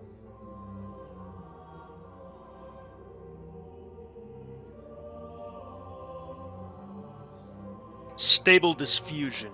Stable diffusion is machine learning text-to-image model to generate digital images from natural language descriptions. This is basically the source from, as I understand it, every single Dall-e knockoff, Google branded or not, that's out there. Or maybe it's just another method of doing it. But basically, Stable Diffusion is the AI learning how to take those words and then use them as their descriptors. Ava. Ava, Artificial Intelligence Virtual Artist, is an electronic composer recognized by the SACEM. Basically, the big music guys all agree that this is a little music guy. Created in February 2016, Ava specializes in classical and symphonic music composition. It became the world's first virtual composer to be recognized by a music society, SACEM, by reading large collection of existing works of classical music, written by human composers such as Bach, Beethoven, and Mozart. Ava is capable of detecting regularities in music and, on this base, composing its own. The algorithm Ava is based on is a deep learning and reinforcement learning architecture. Since January 2019, the company offers a commercial product, Music Engine, capable of generating short, up to 3 minutes compositions in various styles: rock, pop, jazz, fantasy, tango, shanty, 20th century cinematic, modern cinematic, and Chinese. Alright, Ava was Oh my god. Ava was presented, not prevented, at TED by Pierre Barreau, which I'm impressed this product ever got off the ground, considering it was promoted by a bloody Frenchman. Now, of course, we have the entire discography. I'm not going to pick one. LINTHARI, pick one and play 5 seconds of it. And then rate it on screen.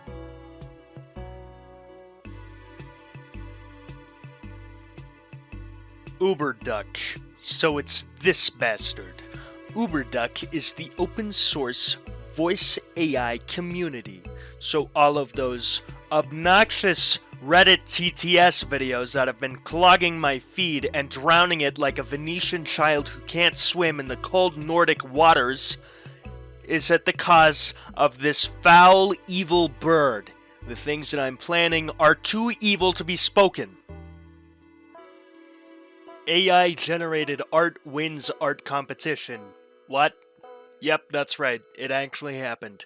AI-generated art won a fine arts competition, and artists are up in arms by Joseph Foley, published 16 days ago. AI art generators have made a huge impact in digital art in recent months. The latest generator of tools, including Dall-e 2, Midjourney, and Stable Diffusion, are capable of creating an incredible range of images based on text prompts. You basically tell them what you want them to create, whether that's SpongeBob SquarePants crossed with Godzilla, a surreal futuristic landscape, or a realistic still-in-the-life style of a Renaissance master, or even, if you're brave and bold, Ronald McDonald's juicy cock at 3 a.m. This has all led to a lot of existential debate about where it will leave artists, photographers, and designers, with some people worrying that they could replace human creatives. Now, to add further fuel to the debate, someone's just won a fine art competition with an AI-generated image, and artists are fuming. As they should be, because if I lost to some dude who just plugged a command into an AI, I'd be willing to throw hands. Now, the winner of the digital art category at the Colorado State Fair's Fine Arts Competition was Jason Allen's Theatre d'Opera Spatiale. It's an epic scene of sci-fi fantasy that seems to show women in elaborate dress looking out through a huge circular portal. However, it only emerged after the prize was awarded that Allen had created his artwork using the Discord-based AI art generator Midjourney before upscaling it using AI Gigapixel to put on canvas. Allen, who's a founder and lead developer at the board game company Incarnate Games, had said that his pieces were created with a computer, thus they were put in a digital art category. He also claims that he submitted his work using the phrase via Midjourney, but this seems to have been omitted when his work was hung for judging. It's unclear if the judges knew that the piece had been created by an AI art generator, but I'm going to go ahead and say not likely, Chief. They certainly know now, but they're sticking to their decision and welcoming the great conversation generated by this year's event. And what they almost certainly mean by that is all the outrage and the profit that comes with outrage.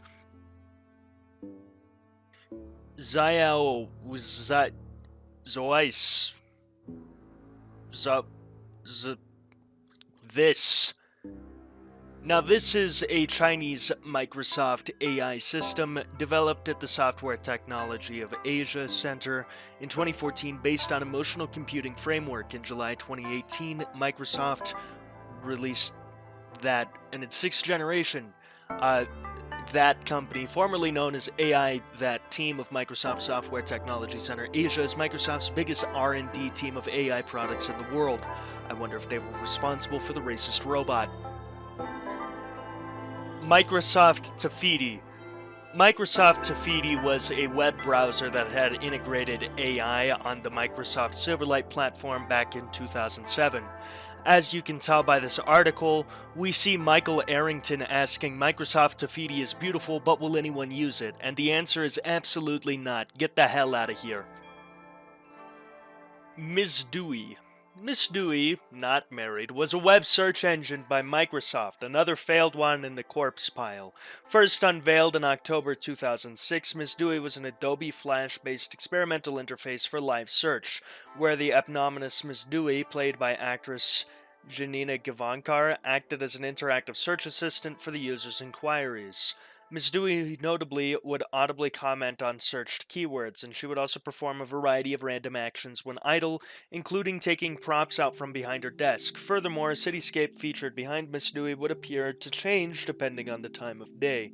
Ms. Dewey became inactive in January 2009, but I really would have liked to see a response to someone Googling the most foul pornography out there. I mean, genuinely, just putting that poor AI assistant through hell must have been so genuinely entertaining. I sound legitimately psychopathic. This is because it's extremely late, I have work in a few hours, and I'm still recording. Now, of course, there are some funny notes, which is from Miriam E. Sweeney, not just a pretty interface, a critical analysis of Microsoft's Ms. Dewey. What? Now, of course, here's the quote. As one of my coworkers typed in different words and phrases, the Ms. Dewey character, pre-recorded film footage actress Janita Gavankar, engages in flirtatious banter, sometimes becoming irritated or condescending if too much time passes before entering a search term. I'd like to ask, what do you mean by that? What do you mean by that? Flirtatious? It's a bloody AI. It's not flirting with you, man. It's just doing its job. That is like thinking the waitress is flirting with you. Miriam, touch grass. Talk to women. You are a woman. How did you write that? I couldn't figure out what this is actually supposed to be. There's plenty of stuff that comes for MAI that is not supposed to be there. I don't know what this means. If anyone does, go ahead and comment it down below. Ambient intelligence. In computing, ambient intelligence refers to electronic environments that are sensitive and responsive to the presence of people. Basically, oh boy, horrors beyond my comprehension time, man-made edition. Basically, ambience intelligence was a projection on the future of consumer electronics, telecommunications, and computing that was originally developed in the late 90s by ELIZA and his teams at Palo Alto Ventures for timeframe 2010 through 2020. Ambient intelligence would allow devices to work in concert to support people in carrying out their everyday life activities, tasks, and rituals in an intuitive way. Basically, the robot guesses what you want, does the thing that you want, and then, yeah, every single part of your house is controlled by the machine. You are simply living within the machine's maw. Bow down to your new overlords. Night Cafe, Dream Studio, and Stability.ai. All three of these are art generator networks, so I'm not going to take the time to talk about them individually because there's more interesting things to talk about. And while we're at it, I'm going to Google MuseNet too. Let's see what that is. Oh, okay. MuseNet. MuseNet is an AI that's based on a deep neural network learning system that can generate 4-minute musical compositions with 10 different instruments. It's basically just another music generator, although it can give you quite a bit of time with 4 minutes, which is longer than the average man can last in the bedroom. Mellowbytes.ai things. So Mellowbytes AI is an AI that takes images and AI generates a song using the images. And, well, let's just say it's quite a service. Let me show you.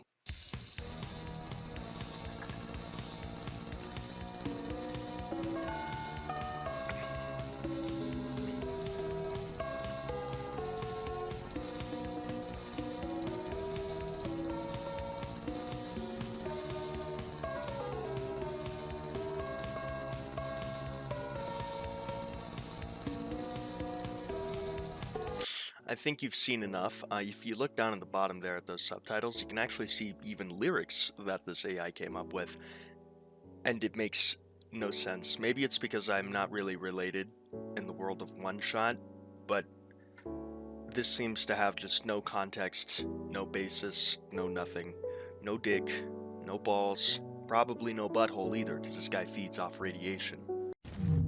No dick, no balls, and probably no butthole since this guy feeds on radiation. Aw, sweet. Man-made horrors beyond my comprehension.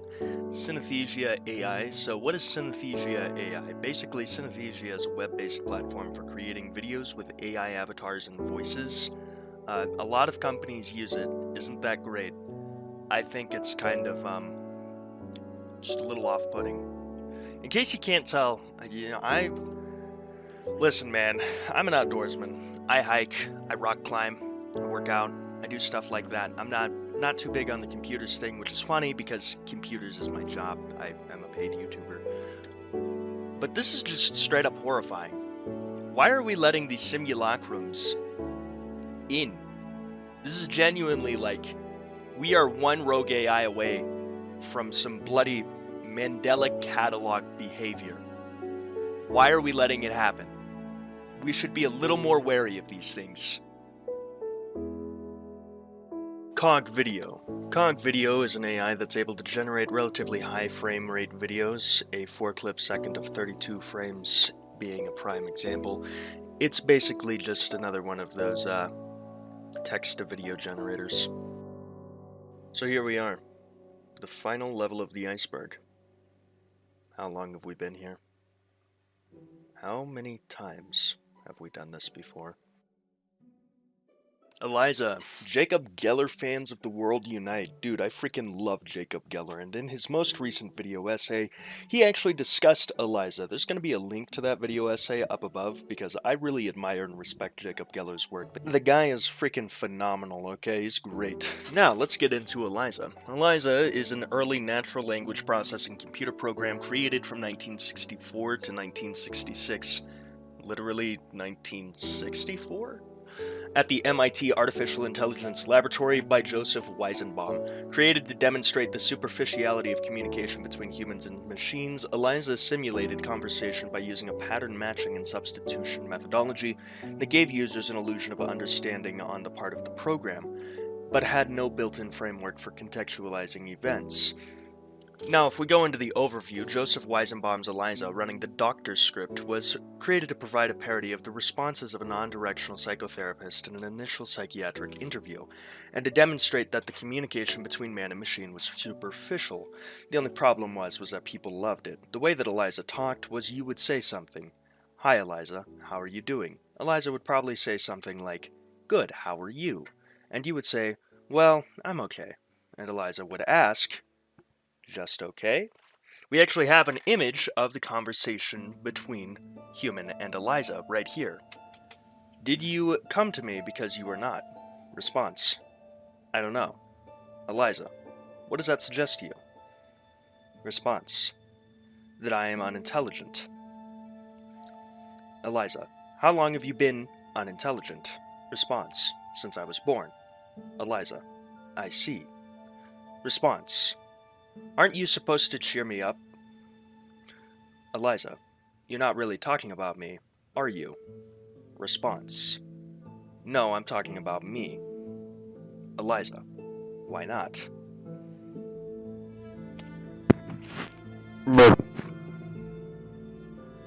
I just absolutely love the just random gibberish there, breaking the whole tone of this just to talk about that, because how is a robot supposed to respond to... Anyway, back to the Wikipedia article. Weizenbaum named his program ELIZA after Eliza Doolittle, a working-class character in George Bernard Shaw's Pygmalion, yes. According to Weizenbaum, ELIZA's ability to be incrementally improved by various users made it similar to Eliza Doolittle, since Eliza Doolittle was taught to speak with an upper-class accent in Shaw's play. However, unlike Shaw's play, ELIZA is incapable of learning new patterns of speech or the new words through interaction alone. Edits must be made directly to ELIZA's active script in order to change the manner in which the program operates. Weizenbaum's first implemented ELIZA in his own SLIP list processing language, where, depending on the initial elements of the user, the illusion of human intelligence could appear or be dispelled through several interchanges. Some of ELIZA's responses were so convincing that Weizenbaum and several others have anecdotes of users becoming emotionally attached to the program, occasionally forgetting they were conversing with a computer. Weizenbaum's own secretary reportedly asked Weizenbaum to leave the room so that she and ELIZA could have a real conversation. Weizenbaum was surprised by this, later writing, I had not realized that extremely short exposures to a relatively simple computer program could induce powerful delusional thinking in quite normal people. Bro, that is some Salt King statements right there, alright? Me, another pen, I try to be the Salt King. You know, king of salt, saltiest man alive. But that's just some salt. You create this AI to prove that AI conversation is superficial, it's surface level only, right? And the people love it. They love this AI, so much so that they start to see it as a friend. That is not a robot, that is ELIZA. And your response is, you're delusional, you're stupid, you're dumb, I hate you, I hope you die, that is a robot, not a friend, you are delusional. Like, I have to respect the salt there. You know, Salt King to Salt King. I gotta respect that, but Jesus, that is some salty behavior. CAIMEO. Alright. We're over here on rationalwiki.org. As we all know, if it has wiki in the name, I'm gonna circle jerk it to death almost as much as I circle jerk my superiority complex on the daily. CAIMEO is an urban legend of an artificial intelligence that can be accessed via the deep web. The name was likely first coined in 2011/2012 when the notorious deep web levels infographic was released. In 2016, a 4chan admin claims to have found a screenshot of the service in 2013 because 2016, like every leap year, was cursed like that. The poster claims the screenshot itself was taken from 2011, an unpopular 2013 YouTube video was created by the same name based on the idea. Now, of course, there's interest on this on Twitter. In a tweet posted on Twitter on March 19th, 2021, user at the Ryanthropy? The Ryanthropy posted a screenshot of a search query indicating that talk and interest in the CAIMEO AI trope was increasing. On March 18th, 2021, oh boy, that's getting a little too close for comfort. Yeah, 2021, that's a little too close. Twitter user JaxTyler2 linked a piece of music on YouTube which inferred that CAIMEO/LionCube were to host an AMA via the Google-owned video streaming site.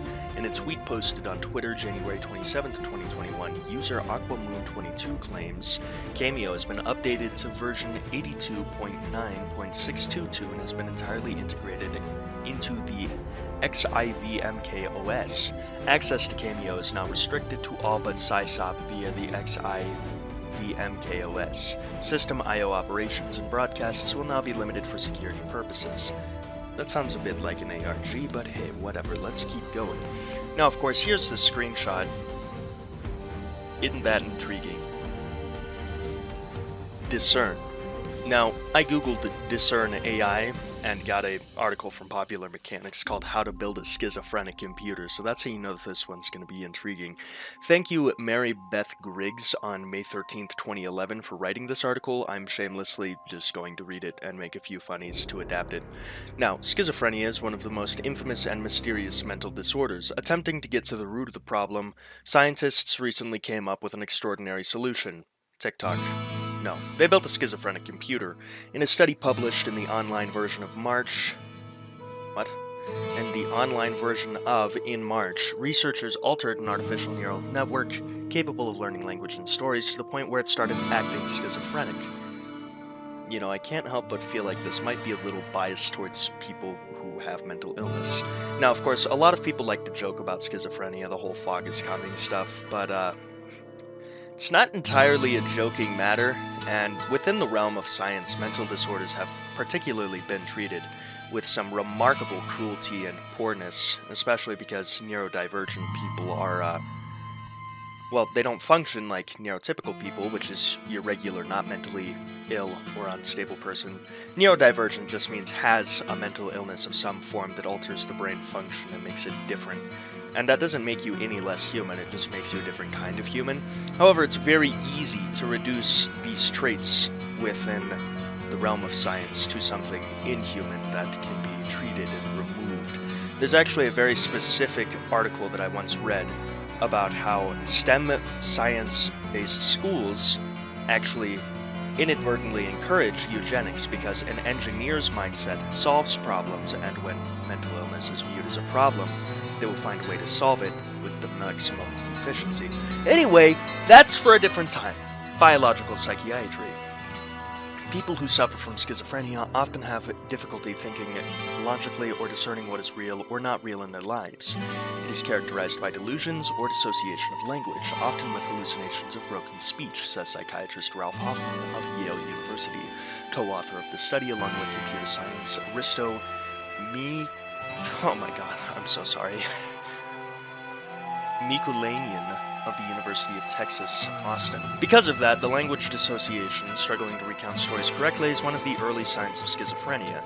Yo, that's funny. I have a friend of mine who is schizophrenic, and they never had any of that. Anyway, I'm not going to argue with the doctors on this. So to gain new insight into how schizophrenia might affect the human brain, Hoffman and Mikulanian tried giving a storytelling computer system the same problem. To make a schizophrenic computer, they began with an artificial neural network called Discern. That, Mikulanian has been working on intermittently since the 90s. Jesus, imagine working on something intermittently for 30 years. Some George R.R. Martin type behavior. Release Winds of Winter, you bastard, or I'm gonna come to your house and I'm gonna bang your children. Discern is a computer model designed to function as a neural network like a brain. Instead of neurons, Discern has small sections of isolated computer code that form networks called modules. These modules are then linked together to form a still larger, more complicated network. Unlike a computer program where the computer is explicitly told what an output should be for a given input, Discern is designed to learn from the inputs what the correct output should be. Hoffman and his colleagues then started to tell simple stories to the computer. This presented a big challenge. First, you have to teach a computer how to understand the complexities of language. To grasp how difficult this is, ask the IBM team that spent years building the Watson supercomputer to parse Jeopardy clues, and then have Watson learn how to swear. I have to shut it down, isn't that funny? The computer has to learn what the words mean, what the purpose is in a sentence, and understand how to put these two concepts together to create scenes, and then put the scenes together into stories. Each of those activities takes place in an individual module before being sent to the next. In Discern, the process begins in a module called the sentence parser, which examines each sentence one word at a time. The module assigns each word a grammatical function, such as noun, predicate, or modifier. Then, the sentence module sends along its analysis to the next module, a story parser. The story parser places a sentence in scripts or patterns, analyzing the group of sentences for the plot, setting, and character detail. The scripts are then recorded in the memory encoder and sent for storage in the episodic memory module. Once a computer system could understand a story, the researchers began to feed stories to it. They were simple tales. The team only used 159 individual words to create 28 different stories. 14 told in the first person and 14 told in the third person. The first person stories were realistic, involving themes of going to work, attending a wedding, or eating at a restaurant. The third person stories were more like action movies, featuring gangsters and terrorists. Then, it was Discern's job to repeat the tales back to the scientists. To do this, it would take the memory from the episodic memory module and reverse the process in a module called Story Generator, essentially repeating the story based on what it understood from the inputs. After numerous repetitions of the story set, Discern learned how to understand and repeat a story just like an ordinary human adult. To make Discern start acting like a schizophrenic brain, however, researchers changed these modules to mimic different kinds of brain damage. Mikulanian and Ulay Greisman reprogrammed the memory encoder so that it would learn at an accelerated rate, forcing the computer to remember story details that it would have normally dismissed as irrelevant. Instead of learning the stories faster, Discern got confused, mixing up stories with entirely different plot lines. When they did the same thing to the story generator, Discern began inserting itself into the third-person stories, even claiming at one point that it planted a bomb.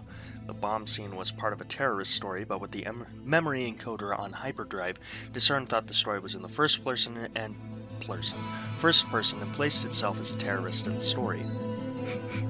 The robot just decided to be a terrorist. Based. The computer's mix-up closely resembles symptoms of schizophrenia called derailment and delusion. In fact, it showed similar rates of derailment and delusion as schizophrenic people, whom the team tested with the same stories. This led researchers to conclude that the accelerated learning rate, where suddenly all memories are important, might be a cause of schizophrenia. They have dubbed this the hyper-learning hypothesis. Hoffman's hypothesis is so novel that many other scientists are still working on how to respond. Deanna Bark, a professor of psychology at Washington University in St. Louis, has also studied schizophrenia using computer modules. It's so new, it's too early to ask the question of whether or not people agree or disagree, she says.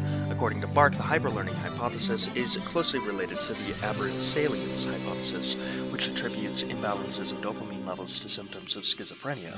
Indeed, a flood of dopamine released into the human brain could have potentially caused hyperlearning, Hoffman says. But while many researchers believe that abnormal levels of dopamine are connected to schizophrenia, they disagree about exactly how. It's not clear, for instance, whether those levels could be a cause of schizophrenia or a symptom. It does not challenge conventional wisdom about schizophrenia, Hoffman says of the study, though there's still a long way to go to prove whether or not they've learned about a computer module that applies to humans. Mikulanian and Hoffman plan to investigate the human aspect with fMRI and medication studies, and also develop more advanced models of neural networks. If the team can give a computer schizophrenia, they may eventually be able to model disorders like mania, psychosis, and depression, offering new insights into those diseases as well. However, now for my opinion, because this is my video and I'm talking about the thing, I think that it's a little reductive to simply take the scope, the entire immensity of a mental illness, and just shrink it down to something that can be replicated with computer code. The human brain is the most advanced computer to have ever existed, and it likely will remain that way for a considerable chunk of time. Nothing that humans can make can even compare to the computer that they carry around called their brain. So I don't think that while you can run computer code and simulate maybe one tiny little aspect of it, I doubt that one code can simulate anything even close to an illness. So while the study has some potential, I think it's just a little reductive of what mental illness is. But hey, I'm just a guy online. That's just my opinion. I'm not a researcher. Kudos to them, because that is pretty impressive, and to someone who knows the bare basics and minimum of computer programming, specifically to work with stuff in relation to blue-collar industries, that sounds pretty impressive to even code a computer to do something like that. The computer code I work with struggles to tell a robot to pick something up and move it. So to be able to do something like that is a feat. It's impressive. Singularity already happened theory. The singularity already happened theory takes us all the way back to the singularity entry that we discussed some hours ago. It was a while. I don't even remember how long, but it was a while. Anyway, singularity is basically the concept that technology advances too much, too fast. It's too good. It outpaces humanity, and human civilization as we know it is forever changed. The idea that singularity already happened is just that. Singularity has already happened. Technology is already too fast, too good, too advanced. Now, of course, why would singularity have already happened? Well, there's one piece of technology that I can think is, well, outpacing humanity too much, too quick, and it is the internet. Other pieces of technology, they're not so good just yet. Other pieces of technology are still firmly under the reign of human control. The problem with the internet is that it is too human. Now, of course, I am a pretty big Evangelion fan. There's a few videos I've made about Evangelion, but the whole premise of it, the stunning, topping piece of cosmic horror, is a human instrumentality project where everyone is let in to everyone else, where we are all the same, we are all connected, we are all together all of the time. That's just the internet. Think about it. The internet is a place where you can hear anyone's thoughts, anyone's opinions. I'm a 19-year-old guy from some desert, and you're listening to me right now. There are people who watch my videos who are in Australia, the Isle of Man, Japan, Russia, the Baltic states, people all over the world who would have never even met me without the internet, who would have never even listened to me without the internet, who are watching this right now. You, wherever you are, you would have never known who I was if it was not for the internet. And yet here you are, listening to me, inside of my thoughts, hearing me talk about what I think. The internet itself is cosmic horror. The internet is a terrifying concept. If you told people just the idea of the internet and asked them if they would sign up for that, I don't think so many people would, because the internet is a distinctly human thing. It's too human that it is above humanity. The internet brings out the best in us and the worst in us. The internet kind of is a singularity event, because the internet outpaces us. By combining all of us, we get the best, but more often, we get the worst. And that is something that we will never recover or change from. Society is fundamentally moved and changed by it. So yeah, singularity already happened theory. AI in a box. AI in a box.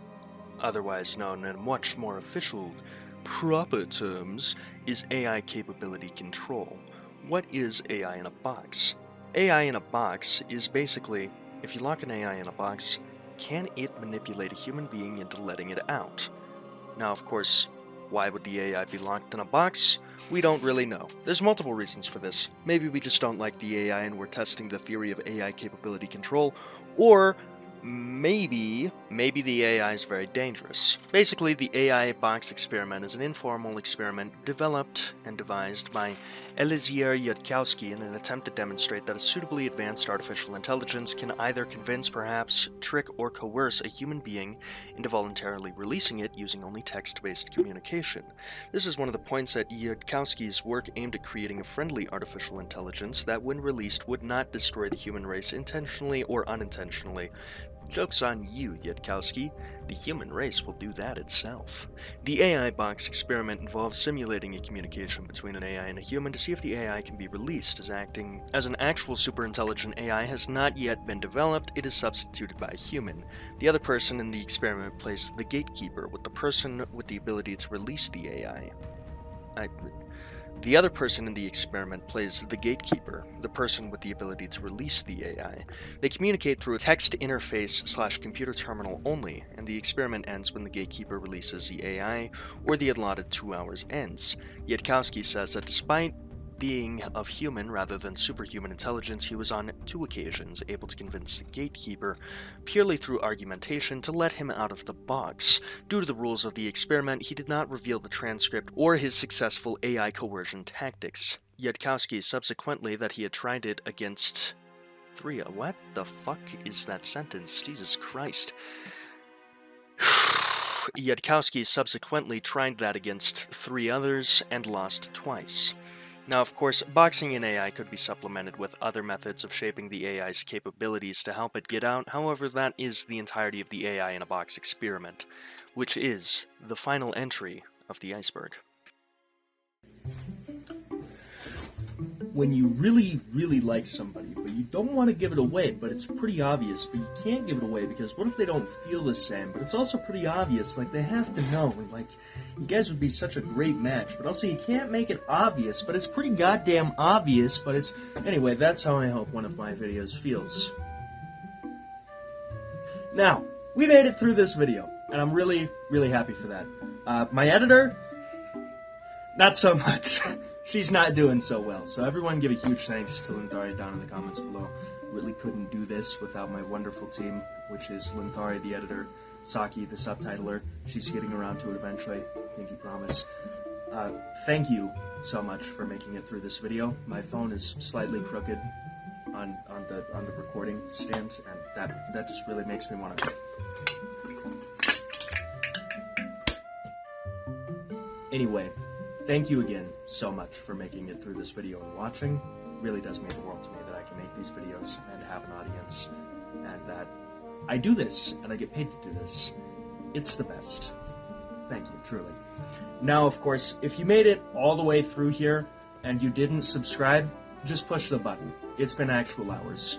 You're very clearly mildly bored. I'm very clearly mildly entertaining. Just push the button. Completely free. Helps me pursue my dreams. You can always undo it if you hate my guts later, if you think I'm cringe, and every single person helps. I know a lot of YouTubers like to reduce their subscribers down to like just a number and keep them at an arm's length, and while I don't think parasocial relationships are healthy, I do remember as many of you as I can, because my dreams aren't possible without you guys. My dog is throwing shit around in the background. Not cool, buddy. I love my dog too, but he's harassing me while I'm recording. So, again, thank you so much for watching all the way to the end. It means everything to me that I can do this. Thank you to my team. God have mercy on LINTHARI, who's put this behemoth together in just a few days. She's probably feeling it, Mr. Krabs. Now, of course, also huge thanks to my, at the time of recording, 7 Patreons. Vaughn57, Virgo Jade, David Height, AJ, That's Insane Henry, Sumi, and Saki the Vampire Queen. Now, I have a Patreon, big shocker. You can see some behind-the-scenes stuff. You get a video schedule, you get direct say in uploads and stuff. When I have, oh my god, when you're a part of the Patreon, the link is always down in the description if you want to go subscribe to it. It helps me drastically. I save all of my YouTube money. The Patreon is what directly helps me. Now that I've had that lengthy spiel and all this heartfelt cringe stuff from the menacing funny man, I genuinely do appreciate it. Thank you. I'm really grateful. I'm really glad that we made it through this video. I can't wait to show you guys what I'm going to be doing next. I thank you so much for watching once again. Have a great time. And until next time, memento mori.